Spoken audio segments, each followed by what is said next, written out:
ఎవరో ఒకరు ఎప్పుడో అప్పుడు ఎవరో ఒకరు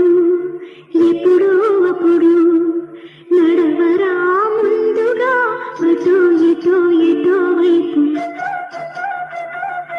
అటో ఇటో ఎటో వైపు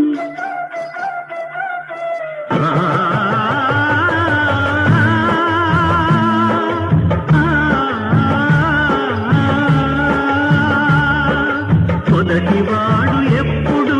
ఒక్కడే మరి మొదటి అడుగు